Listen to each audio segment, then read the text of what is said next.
Going live. Greetings, everybody. Welcome to episode 3 of TBH, to be honest. As you can see, I have a very, very special guest here. We have Marvin Edgar. Marvin. Marvin. Marvin, there. All right. Listen. So first thing I'm going to ask is, for those who don't know, who is Marvin Edgar?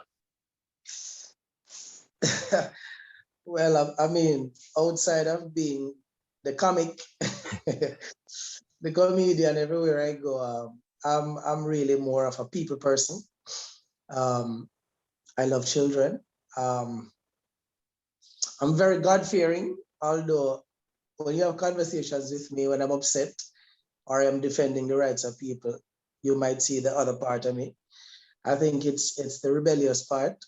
So it can come out very harsh enough for you to say, is he God-fearing? But I'm very God-fearing. But I am the kind of guy who cannot be bought or sold. And people like me are dangerous. Yeah. Okay, you cannot, not gullible, not easily swayed. Gotcha.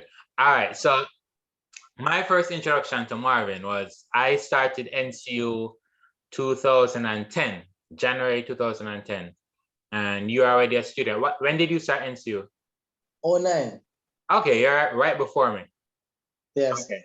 All right, so I go to NCU, right? And then there's this light-skinned guy always, whether he's singing or somebody else singing, always dancing, always vibes. I'm like, all right, cool.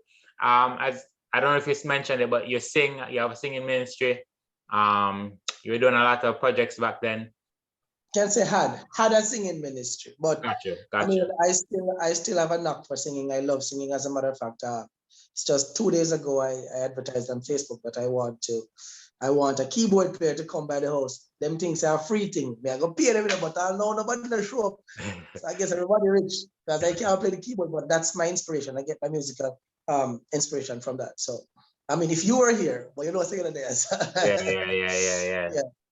Yeah, man. I remember when he used to call me and say, "Deal, we have a wedding, Yes, that's cool. I'm rolling and play. All right, so cool. So, all right, this Marvin guy, passionate, charismatic. Always passionate. Yeah. About everything. Yeah. Then me start hear some things about Marvin. Me hear about Marvin and this woman and Marvin and this woman and Marvin I sell panty out and car and Marvin I do this and this. Right now, I'm not the type of person that likes to like spread rumors or just take rumors face value. Yes. Right? But then sometimes when you're hearing something so much, sometimes we tend to just buy into it just because of the volume of, the witnesses. But I want you to speak on that. Like, what was your college experience like as it relates to challenges you may have with your spirituality and also, persons talking about this Marvin fellow? Well, the amazing thing about somebody like me is that I am not afraid to talk about anything. If I did something, I did something. If I didn't do it, I didn't do it. There were many instances that persons actually. I remember at one point them say, "Yo, the security guard them," and a lot of persons say, "Yo, they caught me having sex on Robinson Hall." No, you went to NCU. And everybody who go NCU know Robinson Hall, the business hall. Mm-hmm. There's nowhere for Robinson Hall for nobody have sex.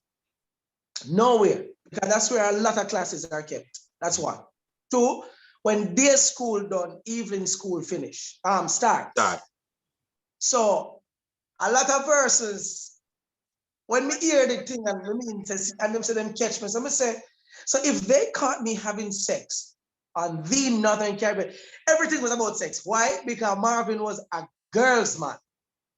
99.9% of my friends were women. As a matter of fact, I was studying religion.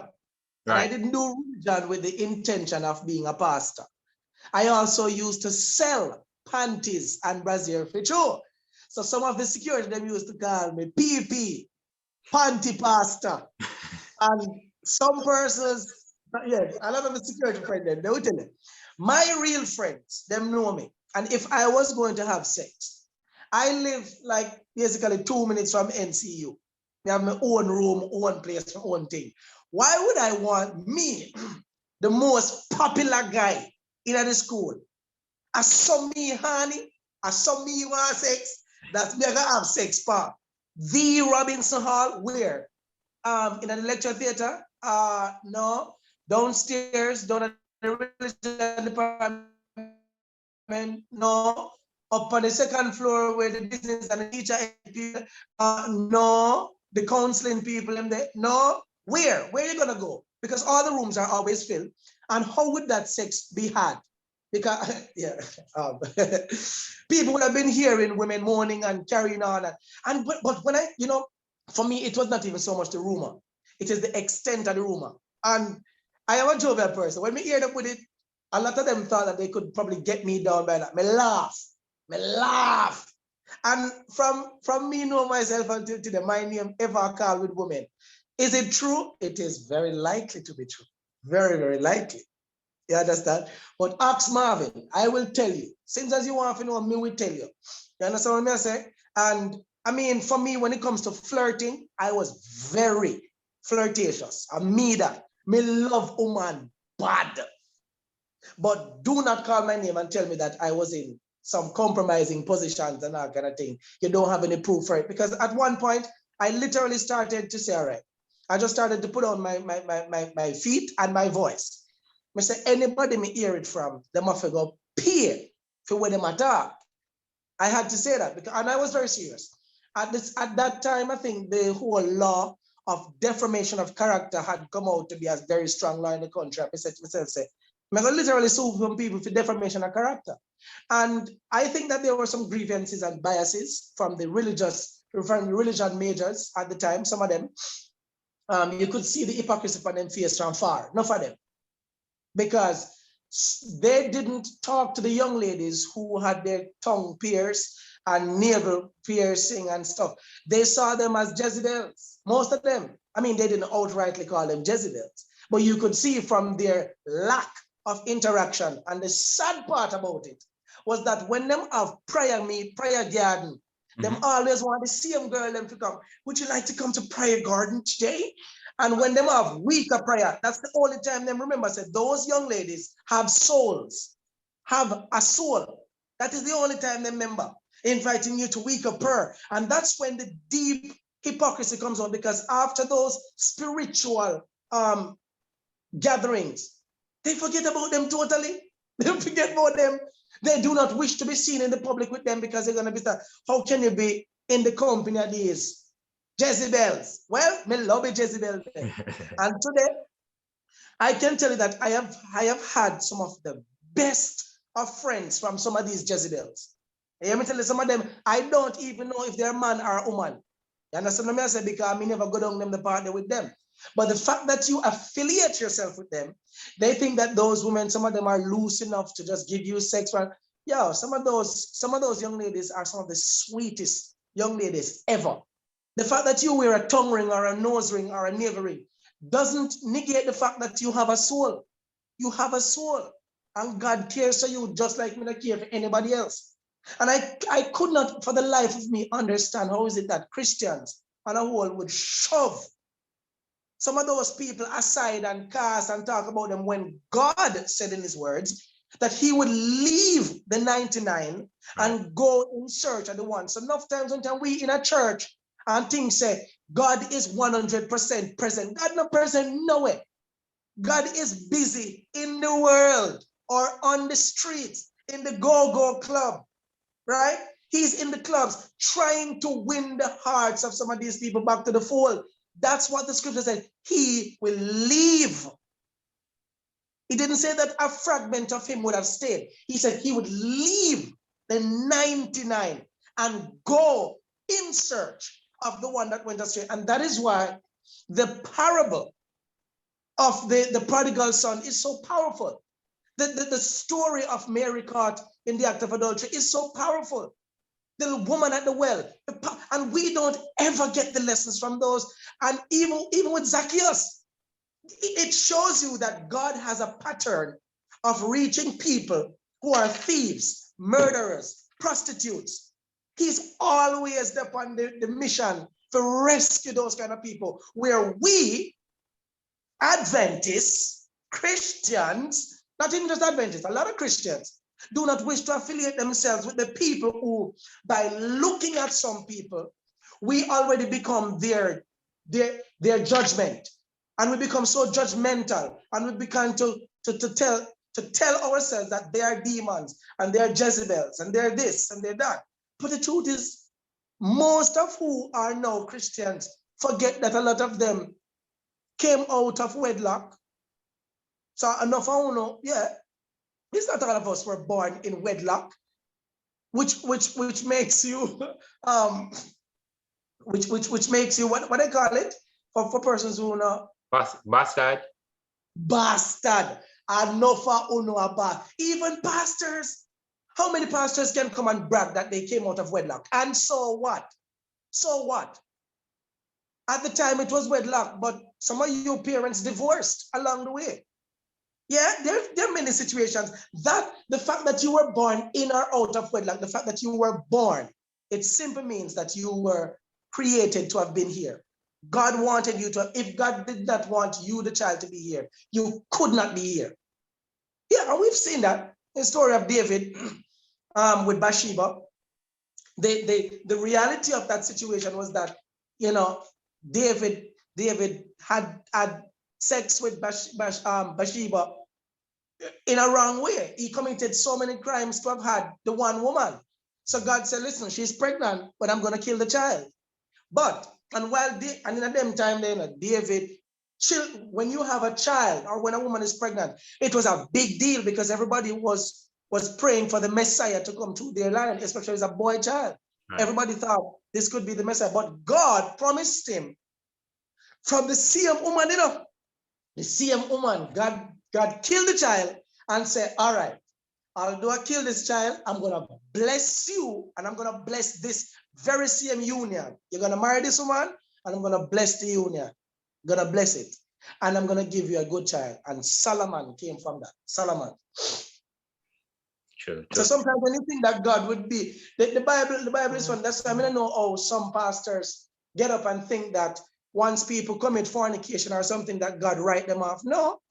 God, some people would have said that why God allow David and Bathsheba to still get married, because him thief the man's wife. That's what he did. He stole her. But it was okay for him to have had over 300 wives and concubines. I mean, that is the part of the scripture that still puzzles me today. I mean, I lie, because I still want to know why is it that we here are restricted to one woman. But that's another topic. And some pastors come and tell you, it isn't the Bible. No, there's only one scripture in the Bible that spoke about, well, that I can remember or attest to, when Paul said, if you're going to take up the role of a deacon or an elder, then you should take unto yourself one wife. Now, the fact that he gave the specifications that you should take unto yourself one woman, if you're going to be a deacon or elder, that means if you're not a deacon or elder, then I guess it was custom for you to have had more than one. Had it been the custom, there would not be a need for the repeat or for the instructions. And I don't know. And then again, to think about it, God allow us men to produce over 1.5 million sperm cells per day. So why are you giving so much sperm cells if it takes 9 months for a woman to have a child? Well, I don't know, Brethren. We have some little questions to Jesus. Or maybe I just need to go to the Middle East where it's okay. All right, so yes. Let me press about that now, because I know the females watching is going to be like, the females are going to be asking, so what if a woman wants more than one man? How you Of course. But of course, I believe that if it was a case where we spiritually search and the answers are given that it is okay for you to be polygamous in the sense that you get married to more than one person. You have to be married though, because I believe marriage does play an important part. The whole matter of the concubine part, that's still a puzzle because they were not married to the concubines, but they were there for sexual pleasures. And the Bible says that David was a man after God's own heart.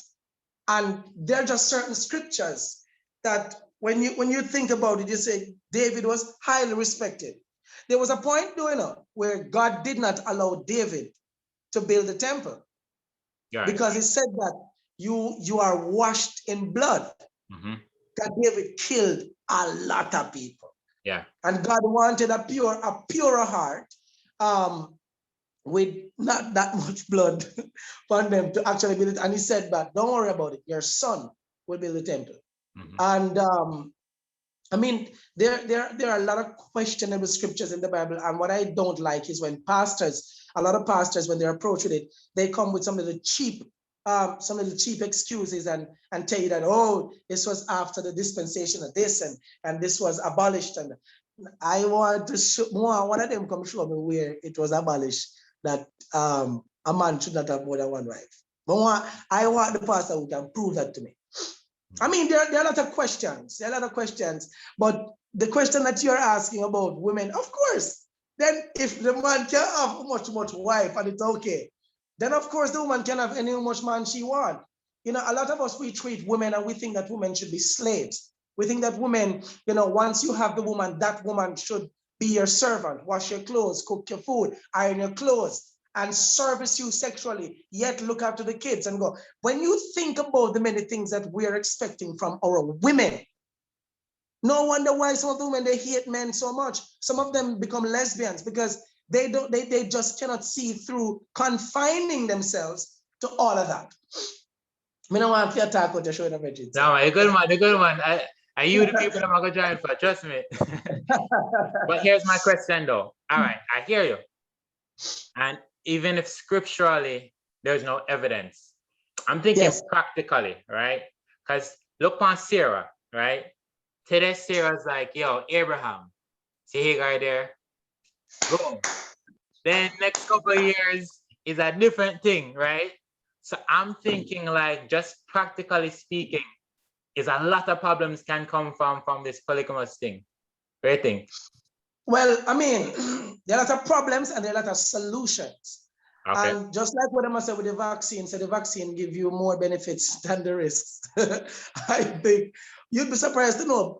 For me, had there been the rights for you to be polygamous in our day and age, we would not have had so much jealous situations. We would not have had so much jealousy. You think so? I think we're just used to everybody. Because it would be okay for your woman to hug another man because we're polygamous. We're all of that mindset that it's okay to have more than one. But wouldn't take away?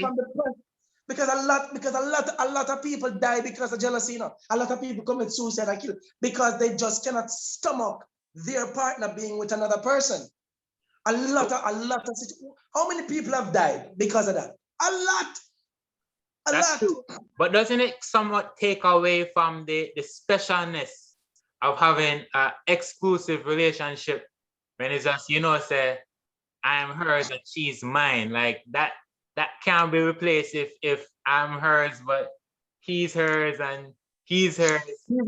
For me, I just think these are just terminologies create. I remember I was going to Mapen High School and there was a particular teacher there, good friend, Mr. Kelly.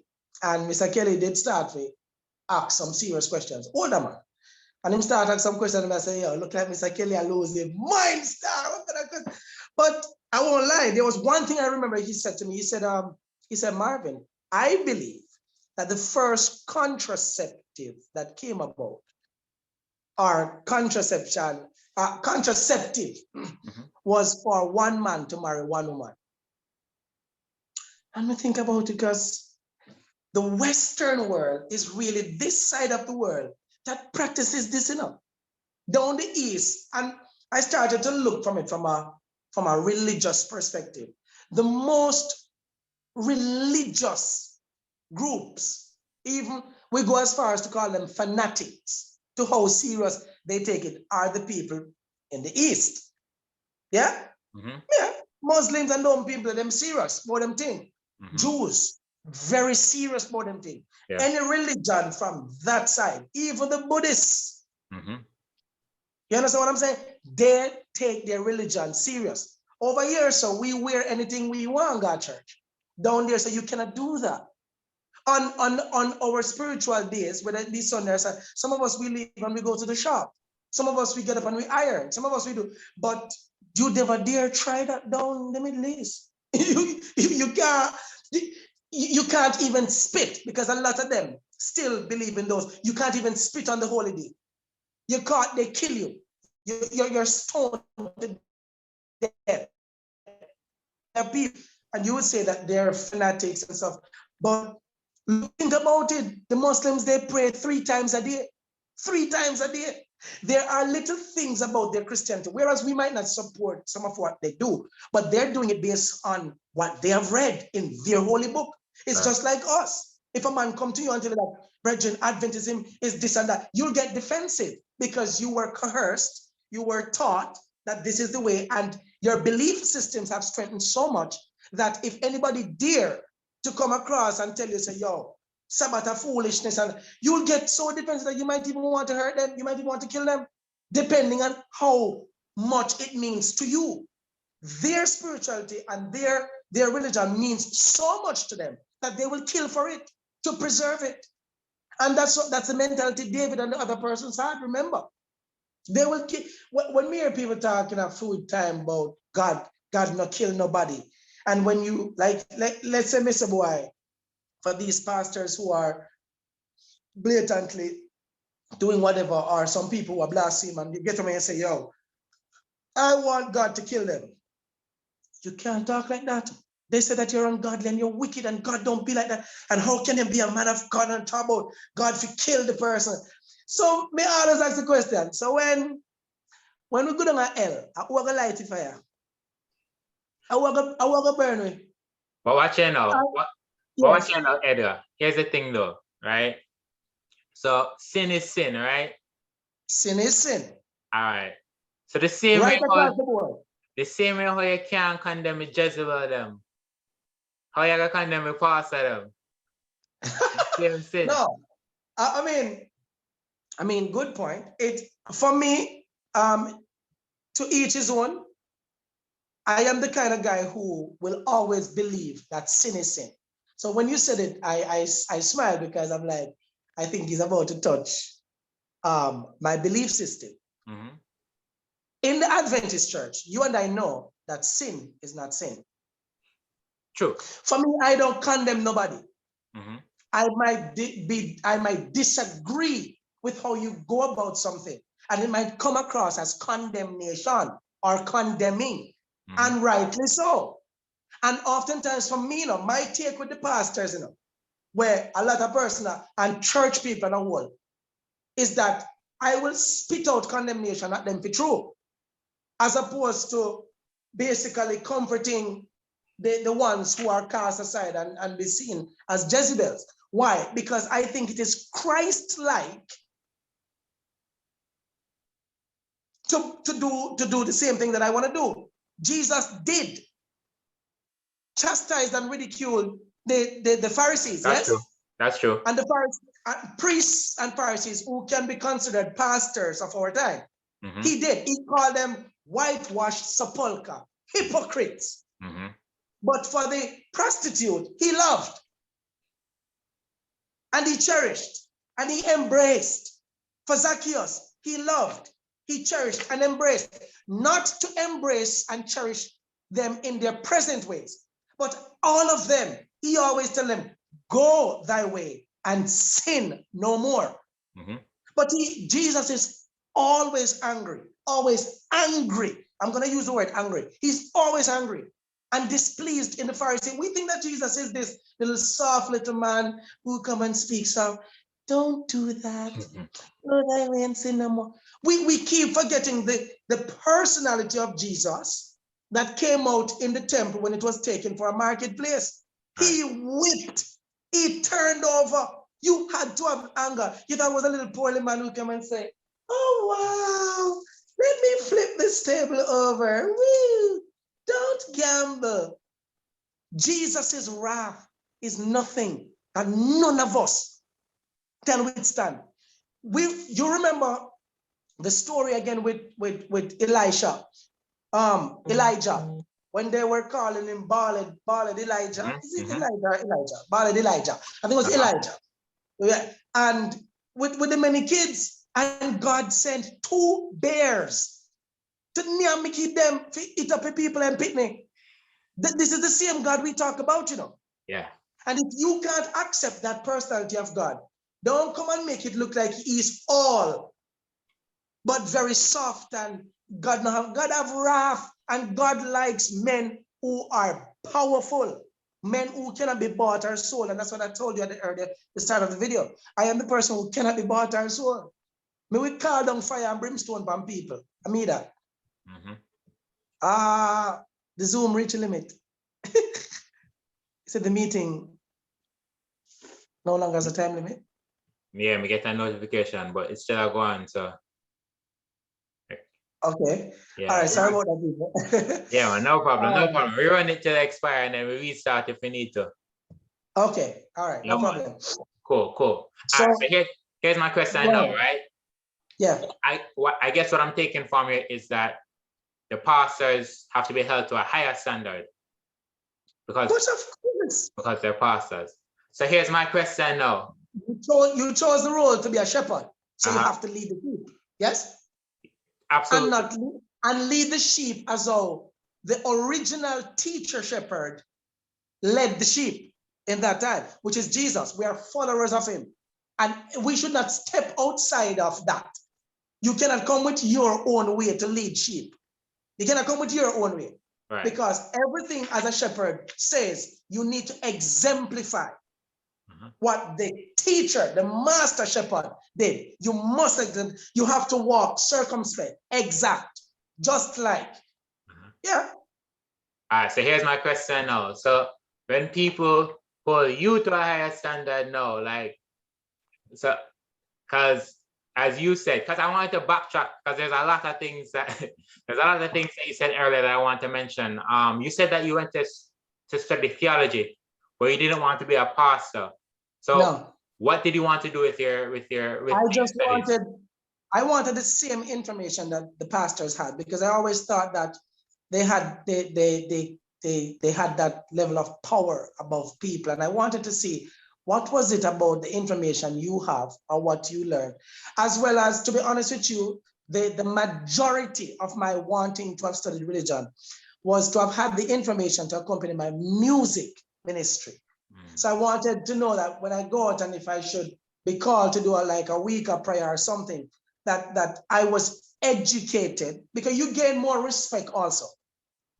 Humans tend to give people who are qualified more respect than the average person. The layman don't get as much respect as the pastor who puts on his fancy suits and said that I graduated from Yale or Andrews and sometimes it is also disheartening and displeasing, and it can be it's a turn off to real people when sometimes you're introducing some of these guys and the much accolades way outdo the sermon. He went to this and he's that and he was the head boy. Nobody don't want to know that. All right, yeah. If you want to know that, write a book, put it out, we might buy the book. But when you come to talk about Jesus, we come to talk, Jesus should be highlighted. We know say you're pastor already, full stop. We don't need to have now 10 minutes worth of a big thing to read. And then people hold you in this regard, and it gets to a lot of these pastors' brain. It gets to a lot of them head. They want to be worshipped. I mean, I worship no man. Jesus me I worship. Yeah, that used to annoy me, especially at NCU, when they have them big program, and they have them big speaker, and then they have them big long introduction, where as I say, it's like 10% of the sermon. Yeah, that used to annoy me for real. And it annoy real people. Okay. And what also used to annoy me was, I don't know if it's something to be criticized, but when they come and then it's like the greetings, they have to greet the top pastors in the congregation. It's like everybody else is just it's nobody. Right. Everybody else is nobody. Right. You are just the audience, and for us to highlight these big dignitaries around. And I'm gonna be honest, Dale. It for me, it was disheartening, brother. It turned me off, and I didn't know that I could ever stop going to the physical building, like stop going to church. I realized that the level of hypocrisy was just because Marvin was. Let me tell you who was Marvin. Since I don't have to know Marvin. Marvin was the guy everybody called to come sing. Come sing at every concert, wedding, funeral. You know that deal. Sorry. There were many times I called you to come play for me. Some of them you couldn't come. Right. You could not come. I was one of the most popular person within the Adventist circle, both from a group perspective and from being a comedian. From being the guy from Avoda with life. People know I haven't changed. That's me. I am still the same Marvin. I still have life. I still love entertain people. But I was always a guy who did not like injustice. And injustice as it relates to church and pastors and Christians, where one example in particular is when we used to read out, like literally call board meeting and read out a sister because she get pregnant out of wedlock. The same sister was allowed to read the scripture